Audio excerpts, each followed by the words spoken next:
Instead of pouring in more, better stop while you can. Making it sharper won't help it last longer. Rooms full of treasure can never be safe. The vanity of success invites its own failure. When your work is done, retire. This is the way of heaven. The Hu Hanshu says what Lao Tzu warns against is pouring in more. Sun Tzu says, in the ancestral hall of Duquan, Confucius reports watching an attendant pour water into a container that hung at an angle. As the water level approached the midpoint, the container became upright, but when the attendant went beyond the midpoint, it tipped over. The water poured out, and only after it was empty did it resume its former position. Seeing this, Confucius sighed, alas, whatever becomes full becomes empty. Lu Tiangpian says, this verse is about the basics of cultivation. These are the obstacles when you first enter the gate. Li Shi Li says, since fullness always leads to emptiness, avoid satisfaction. Since sharpness always leads to dullness, avoid zeal. Since gold and jade always lead to worry, avoid greed. Since wealth and honor encourage excess, avoid pride. Since success and fame bring danger, know when to stop and where lies the mean. You don't have to live in the mountains and forests to cut yourself off from human affairs to enter the way. Success and fame, wealth and honor are all encouragements to practice. Jensen says, to succeed without being vain is easy to say, but hard to practice. When success is combined with pride, it's like lighting a torch. The brighter it burns, the quicker it burns out. Wang Cheng says, to retire doesn't mean to abdicate your position. Rather, when your task is done, treat it as though it were nothing. Suma Chen says, when Confucius asked about the ceremonies of the ancients, Lao Tzu said, I have heard that the clever merchant hides his wealth so his store looks empty, and that the superior man acts dumb to avoid calling attention to himself. I advise you to get rid of your excessive pride and ambition. They won't do you any good. This is all I have to say to you. Ho Shang Kung says, excessive wealth and desire wearies and harms the spirit. The rich should help the poor, and the powerful should aid the oppressed. If instead they flaunt their riches and power, they are sure to suffer disaster. Once the sun reaches the zenith, it descends. Once the moon becomes full, it wanes. Creatures flourish, then wither. Joy turns to sorrow when your work is done. If you do not step down, you will meet with harm. This is the way of heaven. Huang Yuanqi says, you need a raft to cross a river. But once across, you can forget the raft. You need to study rules to learn how to do something. But once you know how, you can forget the rules. This recipe for long life has been repeated in every civilized culture, and yet it has forever fallen on deaf ears. In the first line, the quotient texts has, in place of the standard chia, hold. Both Mong Tuai texts have a similar character as so pronounced chia, which scholars consider to be a substitute for either chai, amas, or chai, hold. I've sided with the quotient texts. Either way, the meaning amounts to the same thing. In line 3, the quotient texts have tuang te chun chi when floodwaters rise, which is clearly an anomaly, as it does not encourage a change in behavior but merely reflects a natural phenomenon. Can you keep your crescent soul from wandering? Can you make your breath as soft as a baby's? Can you wipe your dark mirror free of dust? Can you serve and govern without effort? Can you be the female at heaven's gate? Can you light the world without knowledge? Can you give birth and nurture, but give birth without possessing? Raise without controlling? This is dark virtue. The Chinese say that the Hun, or bright, ethereal yang soul, governs the upper body, and the Po, or dark, earthly yin soul, concerns itself with the lower body. Here Lao Tzu mentions only the darker soul, but the word Po also refers to the dark of the moon. The opening phrase can also be read as referring to the first day of the new moon. Either way, dark of the soul or dark of the moon. Taoist commentators say the first line refers to the protection of our vital essence, of which semen and vaginal fluid, sweat and saliva are the most common examples, and the depletion of which injures the health and leads to early death. Swansong says the first transformation of life is called Po, When the Po becomes active and bright, it's called Hun. Wang Ping says life requires three things: vital essence, breath, and spirit. Chao Hung says the mind knows right and wrong. Breath makes no distinction. If we concentrate our breath and don't let the mind interfere with it, it remains soft and pure. Who else but a child can do this? Shuangzi says, the sage's mind is so still it can mirror heaven and earth and reflect the 10,000 things. Wu Cheng says, our spirit dwells in our eyes. When the eyes see something, the spirit chases it. When we close our eyes and look within, everything is dark, but within the dark we still see something. There is still dust. Only by putting an end to delusions can we get rid of that dust. Wang Anshi says, the best way to serve is by not serving. The best way to govern is by not governing. Hence Lao Tzu says, without effort, those who act without effort make use of the efforts of others. As for heaven's gate, this is the gate through which all creatures enter and leave. When it is open, it is active. When it is closed, it is still. Activity and stillness represent the male and the female. Just as stillness overcomes activity, the female overcomes the male. The images of young women were often carved on either side of the entrance to the ancient subterranean tombs. Su Chai says, what lights up the world is the mind. There is nothing the mind doesn't know, and yet no one can know the mind. The mind is one. If someone knew it, there would be two. Going from one to two is the origin of all delusion. Lao Tzu says, the way begets them, virtue keeps them. Wang Pai says, if we don't obstruct their source, things come into existence on their own. If we don't suppress their nature, things mature by themselves. Virtue is present, but its owner is unknown. It comes from the mysterious depths, hence we call it dark. The first line has numerous interpretations, to which I have ended yet another. Most commentators agree that the character Sai should be placed at the beginning of this verse instead of the end of the previous verse, where it would function as equivalent to a punctuation mark indicating a rhetorical question. 30 spokes converge on a hub, but it's the emptiness that makes a wheel work. Pots are fashioned from clay, but it's the hollow that makes a pot work. Windows and doors are carved for a house, but it's the spaces that make a house work. Existence makes a thing useful, but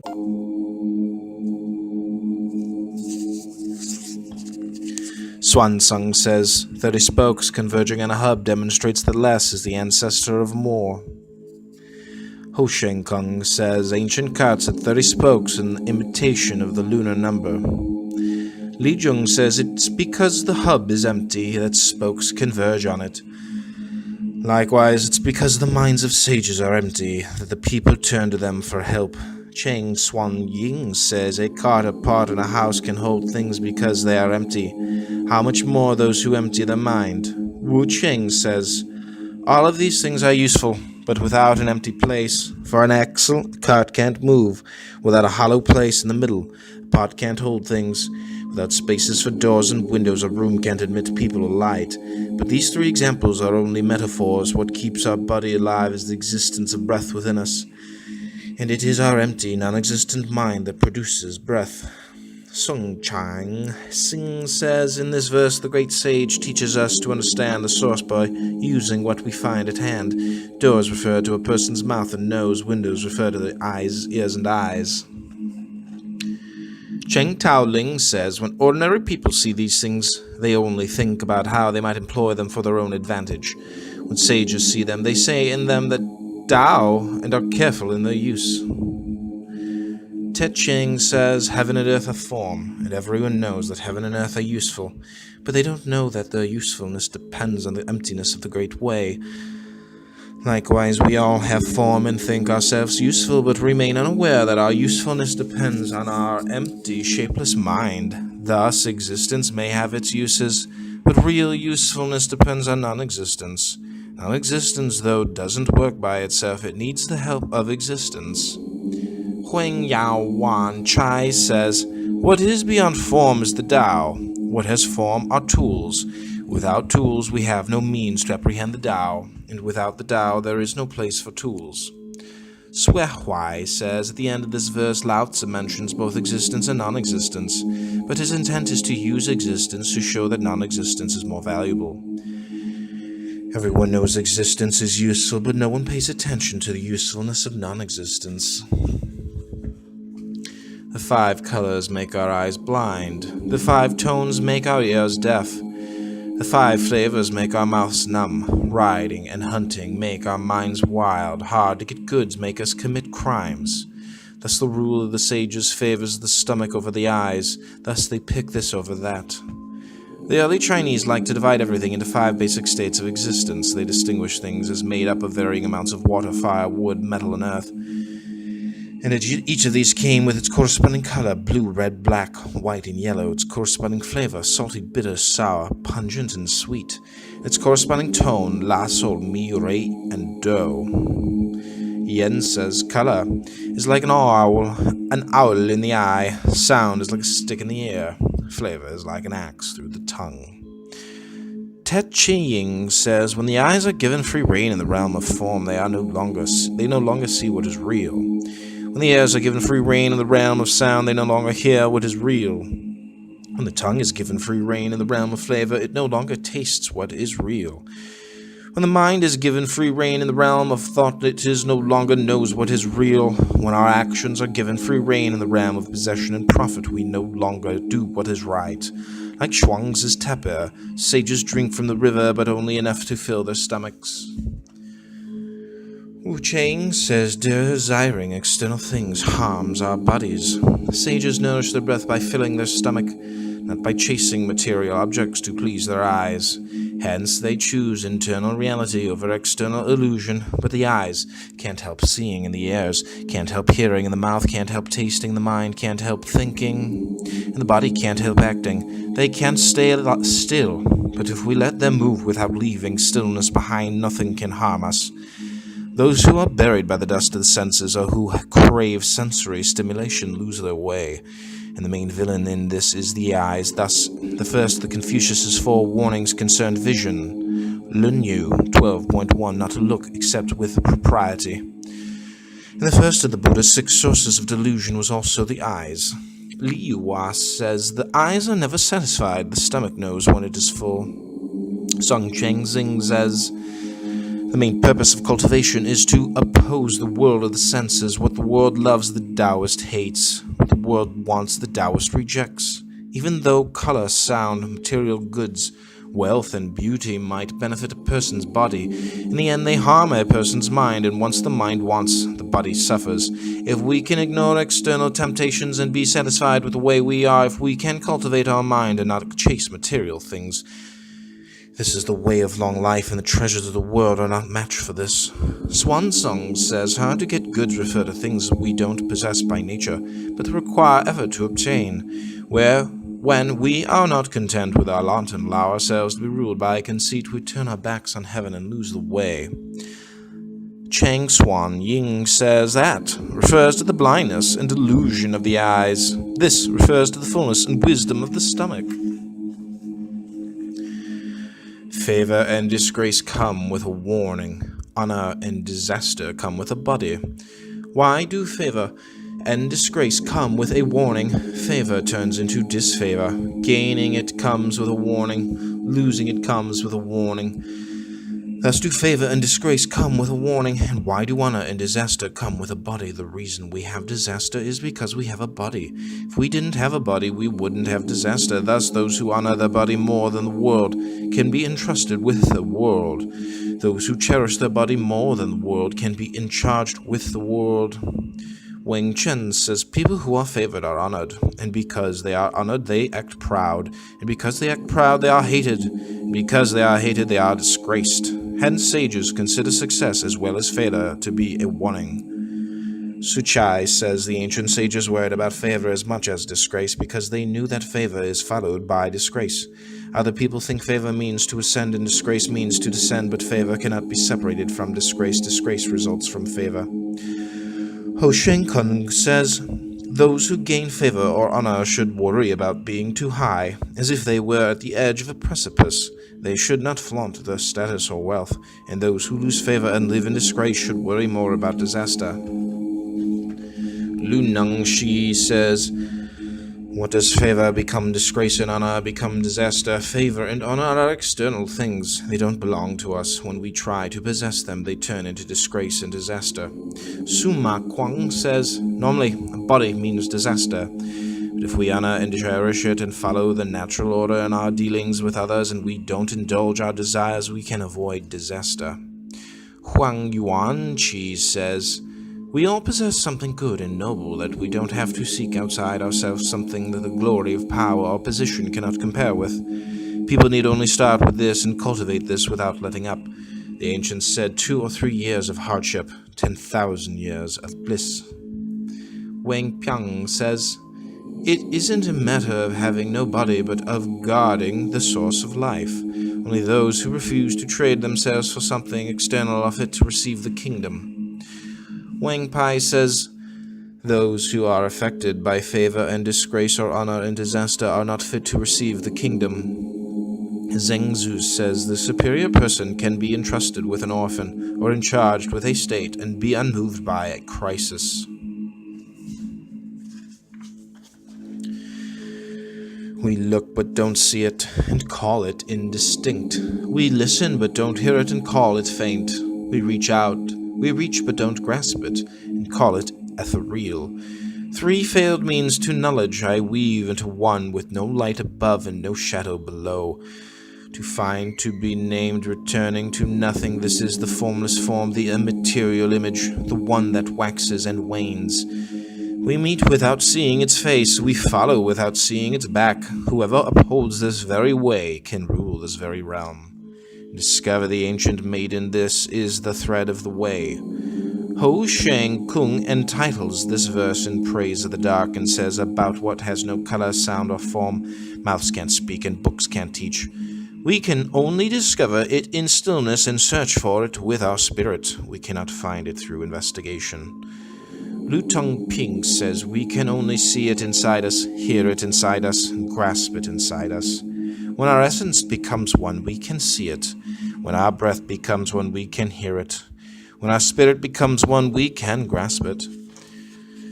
Ching Swan Ying says, what we don't see is vital essence. What we don't hear is spirit. What we don't grasp is breath. Su Chia says, people see things constantly changing and conclude something is there. They don't realize everything returns to nothing. Qian Kuying says, nothing doesn't mean nothing at all, but simply no form or substance. Wang Pai says, if we try to claim it doesn't exist, how do the myriad things come to be? And if we try to claim it exists, why don't we see its form? Hence we call it the formless form. But although it has neither shape nor form, neither sound nor echo, there is nothing it cannot penetrate and nowhere it cannot go. Li Yua says, everything is bright on top and dark on the bottom, but the Tao does not have a top or a bottom. Hence it is neither bright nor dark. Likewise, we don't see its face because it never appears, and we don't see its back because it never leaves. Sao Tao Chong says this very realm refers to our body. Lu Huai Ching says, the past isn't different from today because we know what began in the past, and today isn't different from the past because we know where today came from. What neither begins nor comes from anywhere else, we call the thread that has no end. This is the thread of the Tao. Cheng Taoling says, the sages who achieved long life and immortality in the past all succeeded by means of this Tao. Whoever can follow their example today has found the thread of the Tao. The great masters of ancient times focused on the indiscernible and penetrated the dark. You would never know them, and because you wouldn't know them, I describe them with reluctance. They were careful as if crossing a river in winter, cautious as if worried about neighbors, reserved like a guest, ephemeral like melting ice, simple like uncarved wood, open like a valley and murky like a puddle.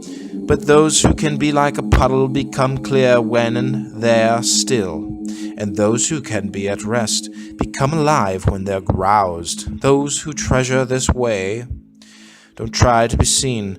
No trying to be seen, they can hide and stay hidden. Zhao Tao Chong says, although the ancient masters lived in the world, no one thought they were special. Su Cha says, darkness is what penetrates everything, but what cannot itself be perceived. To be careful means to act only after taking precautions. To be cautious means to refrain from acting because of doubt or suspicion. Melting ice reminds us how the myriad things arise from delusion and never stay still. Uncarved wood reminds us to put an end to human fabrication and return to our original nature. A valley reminds us how encompassing emptiness is. A puddle reminds us that we are no different from anything else.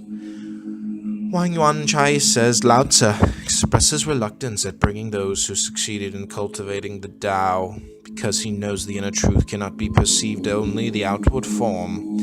The essence of the Tao consists in nothing other than taking care. If people took care to let each thought be detached and each action well considered, where else would they find the Tao? Hence those who mastered the Tao in the past were so careful they waited until a river froze before crossing. They were so cautious they waited until the wind died down before venturing forth at night. They were orderly and respectful as if they were guests arriving from a distant land.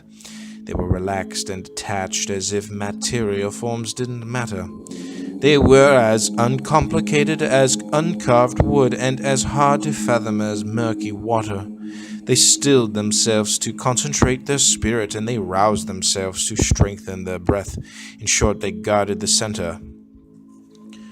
Wang Pai says all of these similes are meant to describe without actually denoting. By means of intuitive understanding, the dark becomes bright. By means of tranquility, the murky becomes clear.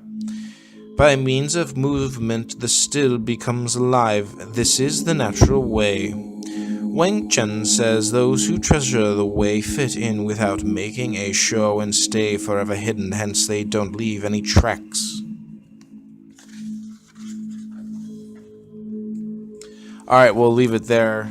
This is Lao Tzu's Tao Te Ching, translated by Red Pine with selected commentaries from the past 2,000 years. We'll end it there and begin next on Chapter 16.